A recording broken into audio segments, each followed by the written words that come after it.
right, Sean. So let's talk about this. When you targeted, I don't know if y'all have noticed this, as far as targeted individuals who are severely, severely targeted.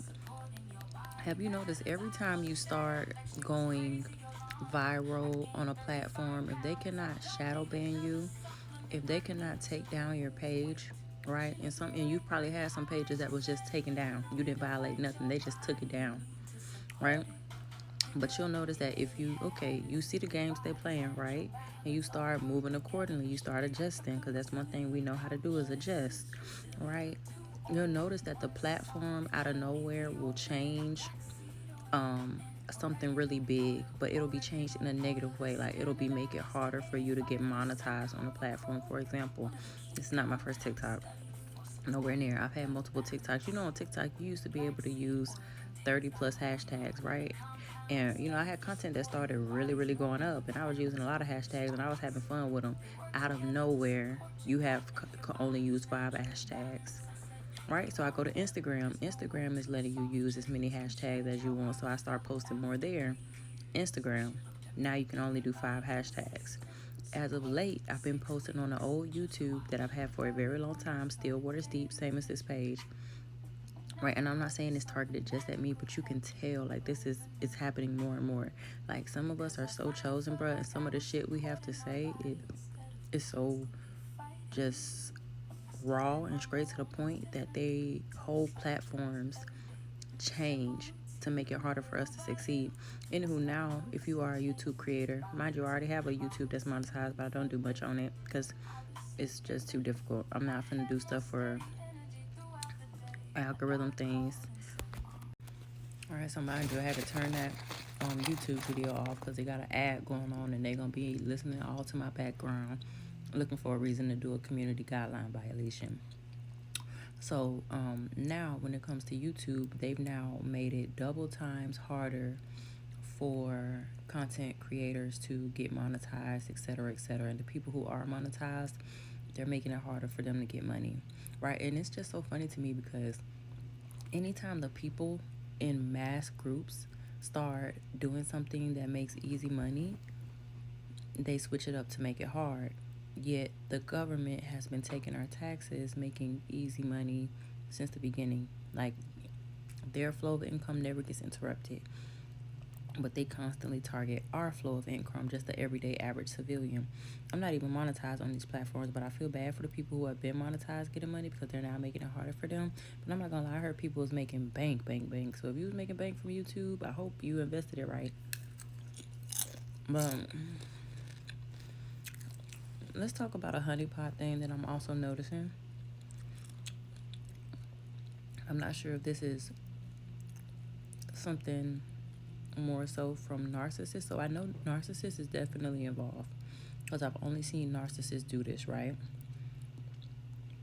I've noticed that narcissists or people who are trying to honeypot you just completely karmic to you.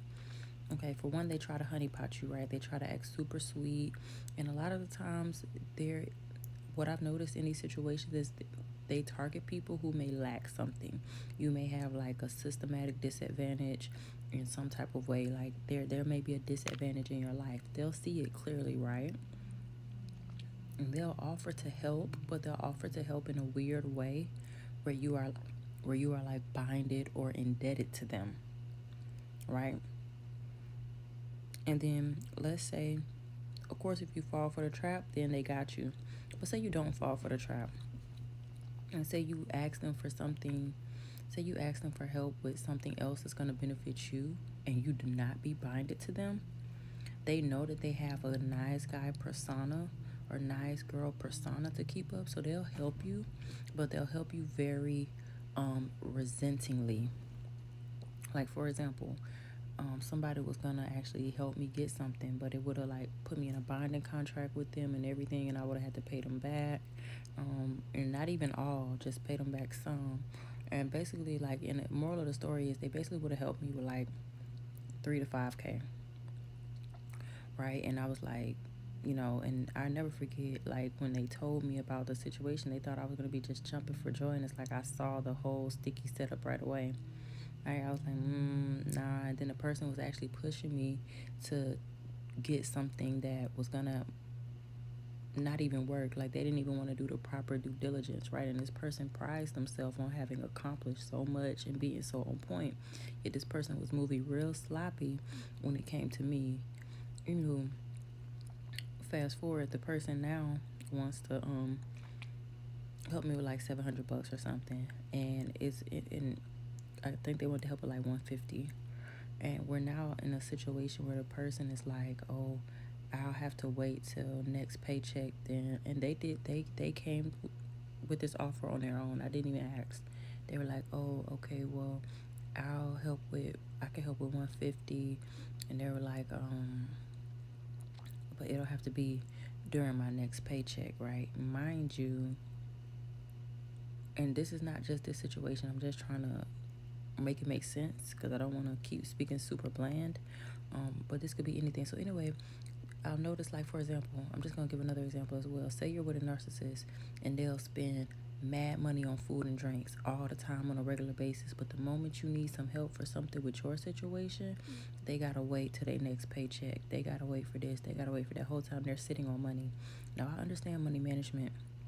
And some people have money management, but that is not the case. Like, this is not a money management case. This is really a person who don't want to help you, and they actually want you to be in anxiety or anticipation until they decide to help you. Because they'll say that they'll help you next paycheck as if they're living check to check, and they're not. These people will have savings, they'll have money saved up, and it's just so funny because when it comes to dropping money on something that, it's just meaningless, they'll do it in a heartbeat. But when it comes to helping you specifically, for one, they'll shortchange you. Like, I'm grateful, for any help I get, but what is 150? Especially when a person was just trying to get me into a situation, and they would have dropped 3 to 5K. So anyway,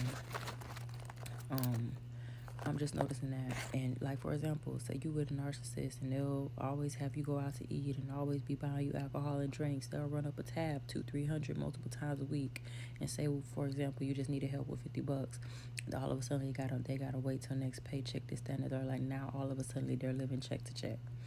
So that's something else that I noticed with these honeypot narcissists.